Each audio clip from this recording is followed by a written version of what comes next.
Hi everyone, welcome back to one more video lecture on interference. The lecture that we are going to discuss is on Newton rings. So in the previous lecture, we discussed how the interference happens in thin film.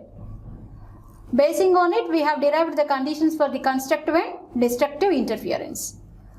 So one of the best examples for interference in thin film is the formation of Newton rings. The first experimental evidence for the phenomenon of interference is given by Sir Isaac Newton. He is called as father of physics. He is the one who performed the experiment to prove the principle of superposition happens. This is how the interference is going to happen. This is how the fringes are going to be obtained. The alternative bright and dark fringes. So what is it we have discussed theoretically has practically proved by Sir Isaac Newton. So he has shown the formation of interference fringes. The constructive results in bright and the destructive results in dark fringe. So for forming these Newton rings, we need a plano-convex lens, a plain glass plate, a monochromatic light source, a glass plate which is inclined at an angle of 45 degrees, and to observe the fringes we need a travelling microscope. So how we form these Newton rings? So how these Newton rings are formed? When a plano-convex lens of large radius of curvature is placed on a plain glass plate, an air film of increasing thickness is formed between the glass plate and the lens, and the thickness of the air film at the point of contact is 0, and it gradually increases as we move away from the point of contact. And when a light is made to incident on this setup, the rays which are reflected from the upper surface of the glass plate and the lower surface of the lens reinforce and results in interference. Because of this, we are going to get alternate bright and dark fringes.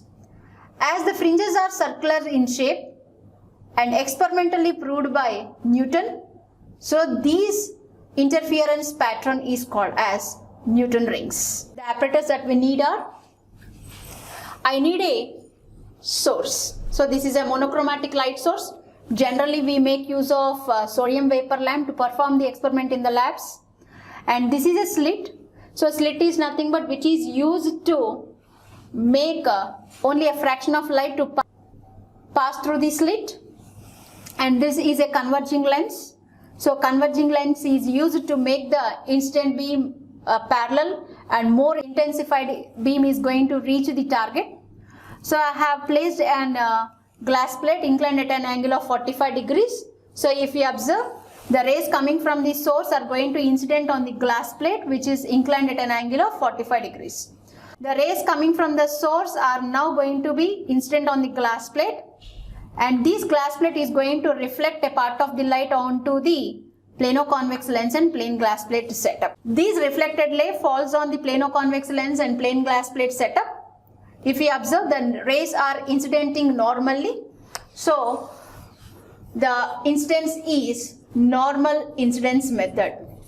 So in this Newton rings formation, we are going to use the normal incidence method, and the basic principle is division of amplitude. Division of amplitude, and this is the best example for the concept of interference in thin film.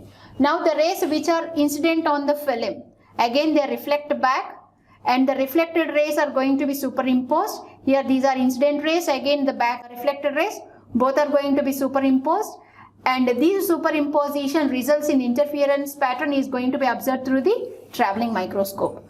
So this is a travelling microscope. Through the eyepiece of the travelling microscope we are going to observe the fringes, and this is the result of the interference fringes. If we observe, we have got a dark circle at the center, and around the dark band you have got multiple bright and dark fringes, and all these fringes are in circular in shape.